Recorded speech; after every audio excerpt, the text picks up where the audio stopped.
I am so excited about today's podcast. You've heard his name over 36 years. You've welcomed him into your home. But today we're going to talk about the woman behind the scenes. I'm talking about Alex Trebek. And I want to welcome this woman before I say she is a philanthropist, a religious science practitioner, a podcaster, and also a benefactor to the Dominican Sisters of Amityville. Welcome, Jean Trebek, to the podcast. Good to have you, Jean. Hi, Steve. Thank you. It's a pleasure to be with you this afternoon. Thank you so much. So, you're a Greenlawn gal. You're a Long Islander. Sure. You lost the accent. I'm a little disappointed in that, but maybe we can get it back. Sure, I can say a few Coffee. Long Island words. All right. Coffee. It'll come back, but I want to kind of set the foundation for. Let's start right off. Why a benefactor to the Dominican Sisters in memory of your mom? I'm curious about that. I think when I think back, my mother has always been very close with the nuns. Okay. Wherever we were, and I was raised Catholic, and I really believe that.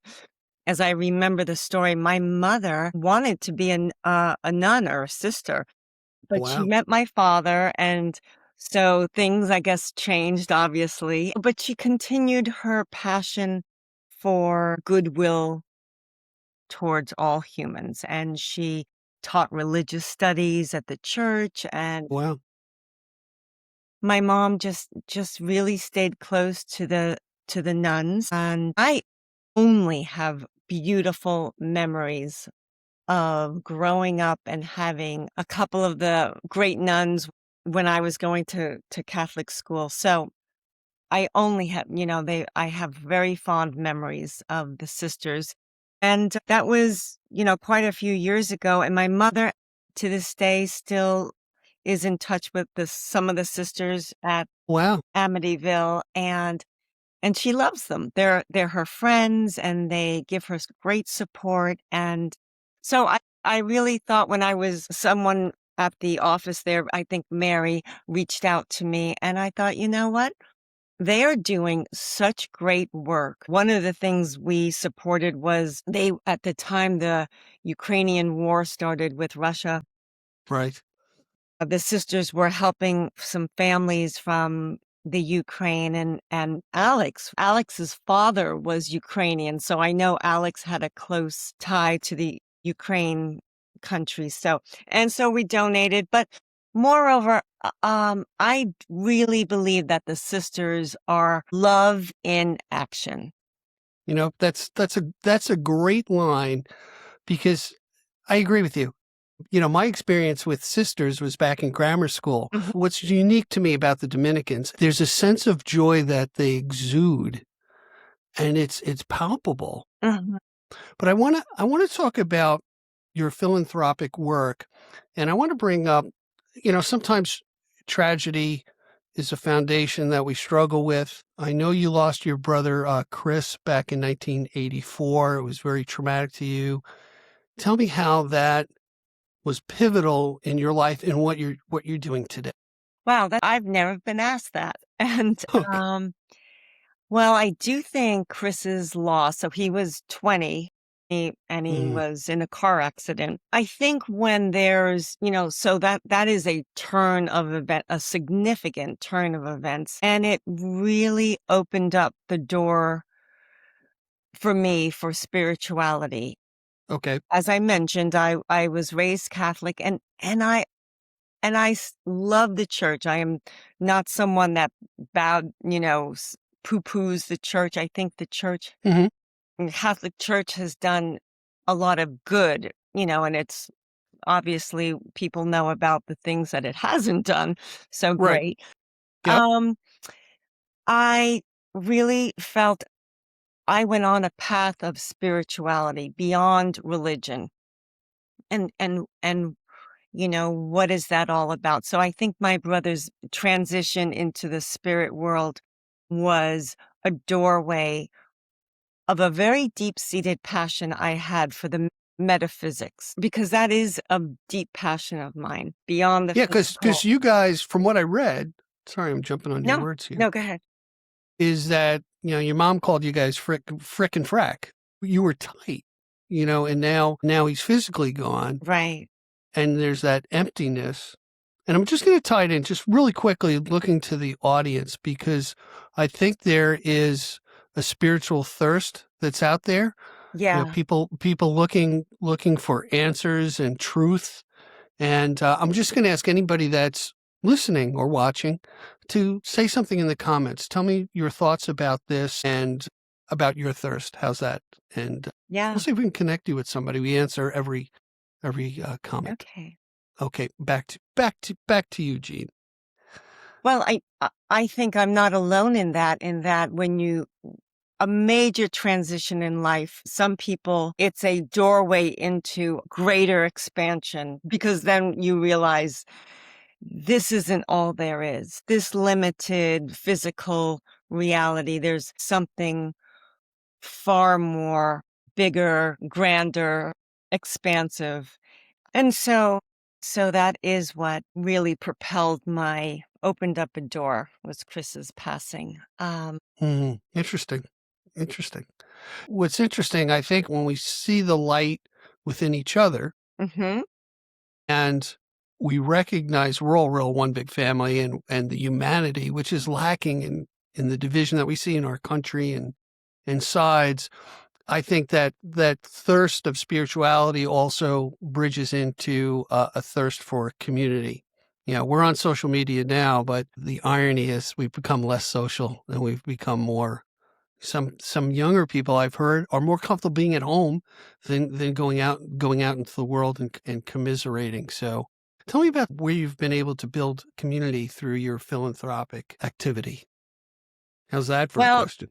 Well, what comes to mind, there are a few big organizations, but Helen Keller International is something that, a very wonderful organization. I happen to be on the board, and it does a lot of work in Africa. And, we provide healthcare services for underserved families, and we provide nutrition for eyesight. And it's based on the social upliftment from Helen Keller herself, that she was always a champion for uplifting other people. So that's one. And then World Vision, Okay. which is a Christian sponsored, it's not sponsored, but it has a Christian based intention behind it. And it's very beautiful, and it serves the children in Africa and communities. And my husband and I were very involved in that. And then locally, we are with Hope the Mission, and that has to do with building home shelters for homeless. So it's part of the solution for the huge homeless crisis we have in Los Angeles. Yeah, we see it. We see it in here in New York as well. Does that tie into the Ken Kraft story? Yes, exactly. Tell me about that. That's Ken Kraft's baby, which his family has. I mean, this man is truly God inspired. He is amazing. He just felt like, I don't know Ken's story, in detail, but I do know he just had a passion for getting people housed. He's like, the United States, we should have no homeless people. And he just started, I think him and his very good friend just developed I don't know where they got the funding, but my Alex was so inspired by Ken Kraft, and he picked up the phone and called Ken Kraft, and Ken didn't even believe it was Alex on the phone. He was like, He probably thought it was a prank. Trebek. And Alex was like, yes, I am. I love what you're doing. So, and Ken is just, talk about passion. And it is his life's mission to do as much as he can to make all sorts of homes. He's done homes for mothers and children. He's done families. I don't even know. I don't want to misspeak, but I think he's got like a dozen places. And one of them is called the Trebek Center in Northridge, California.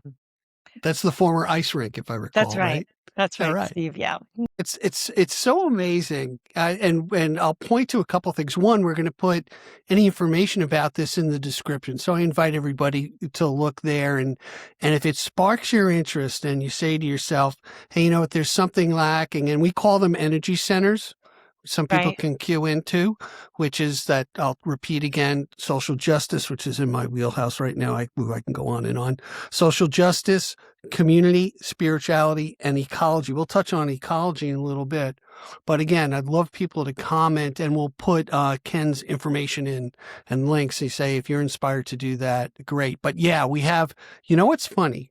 It's not funny. I mean that not in the right way. I know. Is the hidden, what I would call hidden homeless. You know, we're here on Long Island, and my wife opened up my eyes to the hidden homeless, especially around COVID, when a lot of the food pantries shut down because they were, the fear of catching disease, I guess. Yeah. And it's not always about money. Right. You don't have to have money to, well, I can't help because I don't have any extra funds. Honestly, just sending a good thought when you see someone homeless and uplifting them and just blessing them. Oh, I agree 100%. My daughter teaches social justice, and she Yeah. said, "Dad, when you meet a homeless person, tell them your name, and ask them their name. They may not have heard their name for over a month." Yeah. And I really believe, and I agree with you, in that positive engagement really works wonders. You don't know where that seed is, where it's going to be planted or motivate, but taking away the negative, that negative voice that we have on us and the naysayers, Right. and replacing it with that is, yeah, it's the way to go. Hey, I want to touch on something because I didn't know about it. Tell me about sound healing. I'm going all over the place. So I'm giving. You did do your homework, Steve. So I love sound healing, and it's an ancient healing modality. It's the equation is vibration Mhm. plus intention equals healing. So you can liken it to a mother when she sings a lullaby to her child at night. Her intention is to calm and relax and soothe the baby. So her voice will change. She's using her voice to sing a song, and the tonality, it's not so much the words themselves, but it's the intention, because that speaks to the right side of the brain is the more intuitive side, and the left side is the more wait, am I getting Analytical. this right? Yeah, the left side is the analytical and the right side is the intuitive part. So it's not even so much the words, but even like humming, like if you Hmm. hum something. So I found that really fascinating, and I've seen people have wonderful results in sound healing. And you can use crystal bowls if you want, but even if you notice when you talk to someone in a very grounded, centered, kind way, you're bringing your presence Mm. through, and that is your God self, which is lifting your vibration. And Like that's what healing is. It's like lifting, getting up out of the density and coming up. Great music does that. It's funny that you say that because, I'm thinking to myself, and I'm trying as an old man, like if you get in an engagement, an aggressive engagement with somebody, Yeah. to calm your voice down, Hmm. and how effective that is, one, for your own healing, Hmm. but bringing down the temperature to make that connection. Because it's, shouting matches are not in my DNA anymore. So I could see where that, for me, give me whatever tools I need to survive. Well, to get beyond survival, but to go deeper and to be present with somebody. Hmm. I mean, I'm even thinking about my dog. We've Yeah. got this little puppy we're trying to adopt. Right? Hmm. A lot of energy, Yeah, just I bet. a lot of energy. And when I can get little Finn, and you know what I'm going to do? I'm going to start humming to Finn. That's what I'm going to do. Yeah. I mean, Steve, they I'm telling even you. they show that you keep music on in your apartment or your home, and the plants grow, the plants thrive, and uh, Yeah, it's all these different things, and when you piece them together, it's just amazing of where you can go with it yeah, and where you can to me, it's rebuilding your soul. You know, we're all works in progress, true. and we're all damaged, and we all have scars and baggage and what have you, and it's getting beyond that and finding these practices, Hmm. whether it's, you know, or saying the rosary is a practice, whether Absolutely. it's prayer is a practice. And I Yeah, love go ahead. that you say that, the rosary, because that's the mantra that is grounding you, and your intention is to have whatever that request or it doesn't even have to be a request. It's just knowing that this higher benevolence, and I call that, Mother Mary. When used to say the rosary all the time, Mhm. and I still, when I think of Mother Mary, I just love her. So, right, that's the intention that you're doing this prayer. So it's the prayer, and you might not be using your voice, but intention is so powerful. Yeah, I think it also, for me, I can only speak for me, is it brings me to another place. Hmm. It gives me some centering, you know, anytime I can not think about myself and put myself in on a journey, whether it's a mental journey, you know, and that's got to be a sense of healing. I got to ask you this. This is a left field question, so get ready. You Those are ready? great. All right. I read you did something with flowers for like 17 years. It's in my notes, but I'm not going to drill down. Oh, flower studio you did. Right. What's your favorite flower? Gosh, that is like asking a mother what her What's your, favorite after that? child is. Yeah. I mean, I love roses. I do love garden roses a lot. I do. I love lily of the valleys and lilacs. I love Lily of a lot of the East Coast flowers. So, hey, tell me about your podcast. It's called Inside Wink. Right, It's an audio podcast you do with Allison Martin. I have it up on my right. screen. So, why do you do it? How did it come about for you? Well, I wanna first say that Allison is my very dearest friend. Dearest Okay. friend. She is my mighty companion, and I love her with all my heart, and I'm so blessed and grateful to be doing this with her. Okay, so Inside Wink started with, a friend of mine. Him and I were working on a forgiveness documentary. We just Okay. wanted to Ooh. show the power of forgiveness, and we were interviewing various people about the power of forgiveness. And then my friend took he wanted to do something else, and he said, you do whatever you want with all this footage that we have. Okay. So I said to Allison, we we have such great stories. And she said, I know you do. And so she came up with the idea, the name Inside Wink, and we just decided to do a website. It was first a website of Okay. showcasing these beautiful interviews and written stories, just all about love and forgiveness. And then it just expanded. It mushroomed, and Wow. we were doing recipes and everyday heroes and all that's just good news. So Inside Wink became more of a altruistic website, sharing good news rather than what the usual news is usually very negative. So Right. we were putting good news out there. And but now we're strictly a podcast, but we interview wonderful people that are doing great things in the world. So, and it doesn't have to be a big thing. It can be something small, like, it doesn't have to be Right. like It running a doesn't have to. waterway through Kenya. Yeah. Right. It doesn't have to be earth shattering. And you know what? That's the same thing that we're trying to accomplish here on We Move Forward Together with Dominican Sisters. Hmm. Is I've been very fortunate to meet men and women and associates and people like yourself. We're kind of branching out a little bit, and you know we find this commonality, and I got to be honest with you. I found women who did stuff that I'm like, holy mackerel, from, Sister Jean Clark getting thrown in jail for fighting against nukes on the Trident submarine to the oldest sister in the world, Sister Frances Dominici, who's 112 years old. Wow. Who's going to be 113, God willing, on this Easter Sunday. Wow. And I feel so blessed. And this is our hope. Our hope is to inspire people to say, you know what? I like these people. I want to connect with these people. And we're going to ask you to comment.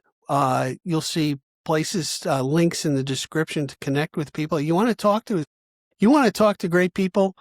Talk to a nun. And they actually do a program in the Mother House where they have these like high school and college students come in and talk to nuns, and they all walk away blown away. Like, this is a mystique stereotype. You're going to get whacked with a ruler, but then you find out joyful people, committed people. They have good practices of positivity in what they do. It may not be what you want to do, but you may pick up a couple of tools right here and there. Yeah, I think that's also one of the reasons why I was like, yeah, I'll donate to the Sisters of Amityville. Hey, there are people I know people, right? I don't want to get in the trenches. I'll write a check. Fine. Great. Right. Okay. There are other people, I don't have a check. Right. But I'll get both, sure, right? Both are needed. Both are needed, right? And God gave you, and I call God the divine source of love. I kind of tune into that. And we all have skills, whether it's organizational skills, whether it's speaking skills, that can be put to good work. And it's getting connected with people to say, hey, you know what? You want to do something? We got something really cool. You want to do it? And that's the seed I want to plant to the audience right now. There's so many, this world needs it, right? Yeah. There's so many, there's a big need to build bridges, to rebuild community, social justice, and it's a call to action. In fact, you have a saying on your website, share the good. Share the good. That's right. Share. What's the matter? Did you forget it? No. It's so obvious. It's the tagline. It's so obvious, Steve. I was like trying to think of something, that was, but yes, share the good. And that is what we all do when we hold a door open, when we say a compliment to someone, when we let someone have that parking spot, when we don't fly off, the handle. Yeah, exactly. When we come from love, And to me, it's reminding ourselves, whether it's the scriptures reminding yourselves, whether it's prayer that reminds yourselves, whether it's seeing an example of goodwill out there and going, yeah, I should have done that. Right. Hey, I would be remiss not to talk about your husband, your late husband. 6 years on television. I mean, it's so weird to me that, you feel somebody when he's in your living room every night, whether it's I'm sure. right, whether it's in a game show, what have you. Yeah. But you got to tell me this.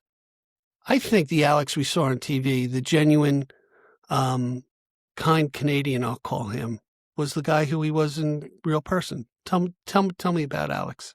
He absolutely was. The person you saw on TV was Alex at home. He was more polished on TV. Okay. He didn't wear a suit walking around the house. At home. What? He would be in literally a t-shirt and jeans that probably had holes in them. He would swear a little bit more at home than he did on TV. He was very creative. He could fix anything at the house. He could build anything. He could fix plumbing, roofing, windows, driveway, you name it. Wow. Alex, electrical. He was an all-around superior handyman, and his garage was like a small hardware store. He kept everything, and he loved being at home. He was a real homebody. He loved to putter around the house. And we had a very old home, so there was always something to fix or, Sure. so he loved that. And he had a great sense of humor, really, really funny. I think he tried to show that on the show, but the show, had a time Very frame, so structured. he couldn't really go rogue on the show. He had to make it and I think he loved people. He loved people that were engaged in life. Mm. And he respected that whatever it was, if you were making the best ice cream, great. If you were from all walks of life, he found people very interesting. And he was such a smart man, talking to Alex. He would ask really great questions and he was just so sweet. And he loved movies. He was just a sweet, sweet man. One thing I remember is his transparency about his cancer. Oh, yeah. Yeah, on the show. Right. Man, what a stand-up guy, to, like I said, the guy who's in your living room who you think you know, Yeah. and yet we all get hit with this, and you guys are together for 30 years, right? 30 years together, Yeah. and you gotta. I look back on him with pride, and I've never met him, but I do, because it's like I want to be an Alex Trebek, That's such a beautiful compliment, Steve. And, I think he felt a little pressure because people did put him on a pedestal, and he really Yeah, didn't want to be on a pedestal at all. I right, think he just wanted to inspire people to be the best they were. If you have a podcast, be all in. If you're going to right, make bread, be all in. Like, don't do something wishy-washy. And right, be really honest. I think Alex lived a very integritous life, great, being honest. Yeah. nice. Well, thank you for that transparency and sharing that insight to your late husband. And I want to thank you for supporting the Dominican Sisters. You didn't have to do this podcast, but you did, and I really enjoyed my time with you. And what's funny? I get that feeling when someone's really present to you. Hmm. We're X number of miles away going through the internet, but I thank you for your presence and sharing your time and your good work that you're Thank doing you. out there, and continue to do the good work. You too. It will pay dividends you'll never know about till the next life, right? That's so true.